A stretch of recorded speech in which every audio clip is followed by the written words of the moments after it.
आज या ठिकाणी आपल्या इथे बंद करायचं हॉटेल निसर्ग या हॉटेलच्या नवीन नूतनीकरणाचा उद्घाटन सोहळा अक्षय तृतीयेच्या मुहूर्तावर आज आपण या ठिकाणी आयोजित केलेला आहे. ज्यांच्या हस्ते हा सोहळा आता पार पडला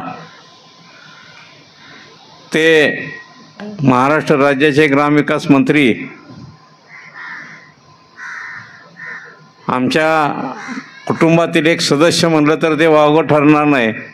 आमचे मित्र दादाचे सहकारी जयाभाऊ गोरे, आमचे दुसरे कुटुंब प्रमुख माजी खासदार रणजितसिंह नाईक निंबाळकर, आपल्या फलटण कोरेगावचे नवनिर्वाचित आमदार सचिन पाटील साहेब, सातारा जिल्हा राष्ट्रवादी काँग्रेसचे अध्यक्ष आमचे मित्र बाळासाहेब सोळसकर, फलटणचे माजी नगराध्यक्ष दिलीपराव भोसले, डॉक्टर जे.टी. फोळ, व्यासपीठावर उपस्थित असलेले संत कृपा उद्योग समूहाचे विलासराव नरवडे, समोर अनेक सगळे मान्यवरच आहेत, समोर असलेले सगळे मान्यवर आणि दादांच्यावर प्रामुख्याने आमच्या दादाच्यावर धनंजय दादाच्यावर प्रेम करणारे सर्व त्याचे मित्रमंडळी, सहकारी, आमचे पै पाहुणे आणि प्रमुख या ठिकाणी असलेले कार्यकर्ते, आज अचानकपणे या नूतनीकरणाच्या कामाचा शुभारंभ करायचा आपण ठरवलं.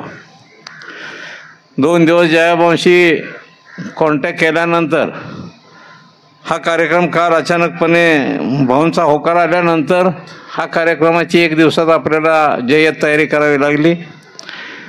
मुळात हॉटेल निसर्ग, धनंजय दादा आणि जयाभाऊ ह्याचं एक नातंच वेगळं आहे.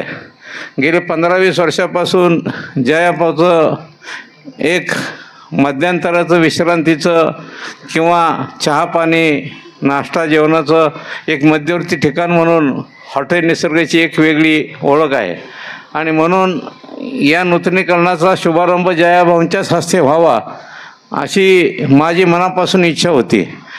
आमच्या विनंतीला मान देऊन जयाभाऊंनी हे निमंत्रण स्वीकारलं. अतिशय गडबडीत असून उद्या 1 मे महाराष्ट्र दिन असून सुद्धा त्यांना या कार्यक्रमाला यावं लागलं आणि आमच्या धनुदादा आणि माझ्या विनंतीला मान देऊन ते या ठिकाणी आल्याने आमचा कार्यक्रम पार पाडला. पुनश्च एकदा आमच्या कुटुंबियांमार्फत जयाभाऊंचे सर्वस्व स्वागत करतो आणि त्यांचे मनपूर्वक आभार मानतो. किती वर्ष झाली? बघता बघता 21 वर्षाचा कालावधी झाला. 21 वर्षापूर्वी दादा एवढं काय बघत नव्हता आणि माझ्या मनात अचानकपणे आलं, कारण छत्रपतींचं बहुतेक हे काम दिलीपराव भोसले असे ठराविक लोक सोडले तर हॉटेल व्यवसाय हे आपलं काम नाही. तरीसुद्धा या पालखी महामार्ग इकडून जात होता आणि शासनाची प्रभाग योजना त्या काळी 21-25 वर्षापूर्वी शासनाची प्रभाग योजना आली, त्याचीच ही नारळाची झाडं येतात आणि पालखीच्या वारकऱ्यांच्या हस्ते ही झाडं लावली आणि या झाडात वाढ झाल्यानंतर काय करावं म्हणून आपलं बघता बघता ह्या हॉटेलची सुरुवात आपण केली. नंतर दादानं विस्तार केला, लॉजिंगचा विस्तार केला, जवळजवळ 40 रूम त्या ठिकाणी केलेले आहेत.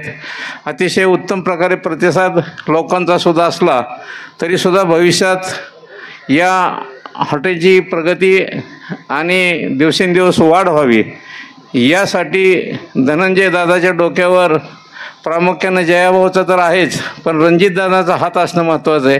कारण हे आपलं हॉटेल कमीशी निगडीत आहे आणि कमीचा कब्जा सगळा भाऊंच्या भाषेत म्हणलं तर सगळा रामभाऊच्या हातात कब्जा गेलेला आहे. त्यामुळं भाऊंनी आणि रणजितदादांनी आता त्यामध्ये लक्ष घालून जेणेकरून स्थानिक लोकांना प्राधान्य मिळेल, रोजगार मिळेल अशा प्रकारचा प्रयत्न करणं गरजेचं आहे.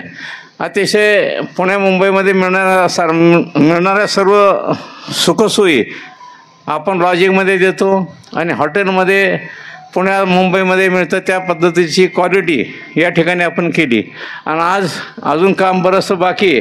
या धावपळीत आज उद्घाटनाच्या निमित्तानं जेवढं उरकलं तेवढं शक्य असेल तेवढं आपण काम उरकलं, परंतु अजूनही 1-8-10 दिवसात धबधबा का नाही तर हे सगळं काम पूर्ण झाल्यानंतर यापेक्षा अधिक चांगली निसर्गरम्य वातावरण या ठिकाणी पाहायला मिळेल.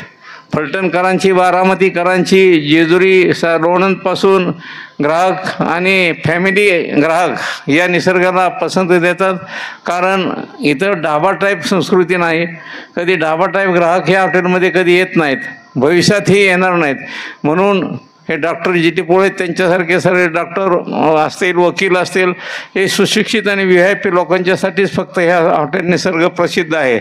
आणि आज 21 वर्षात आपण त्या सर्व लोकांच्या ज्या इच्छा अपेक्षा आहेत, त्यांच्या ज्या भावना आहेत, त्या सर्व पूर्ण करून अतिशय उत्तम प्रकारे जोमाने ही हॉटेलची प्रगती चालू केलेली आहे. आणि म्हणून यापेक्षा अधिक काही न बोलता भविष्यकाळात या हॉटेलची प्रगती व्हावी आणि ज्या वेळेला अडीअडचणी काही येतील त्यावेळेला जयाभाऊ तर मदत करतील, खासदार मदत करतील, आमदारांचंही सहकार्याची गरज आहे. आणि माझ्या माहितीप्रमाणे एकंदरीत मी ह्या त्रिकूट खासदार साहेब, रणजितदादा, आमचा धनुदादाने जयाभाऊंचं जर गट्टी बघितली तर मला भविष्यकाळात मला स्वतःला कशाची अडचण वाटत नाही. माझ्याकडे जरी दुर्लक्ष असलं तरी धनुदादाकडे दुर्लक्ष तुम्ही करू नये अशा प्रकारची विनंती करतो. आणि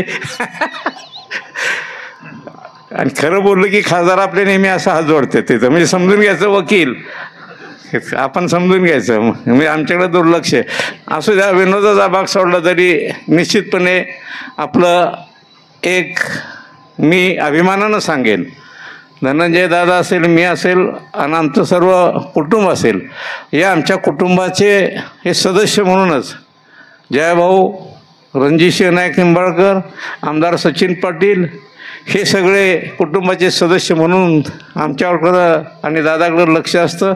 आणि आम्ही त्यांना आमच्या कुटुंबाचे सदस्य म्हणूनच मानतो.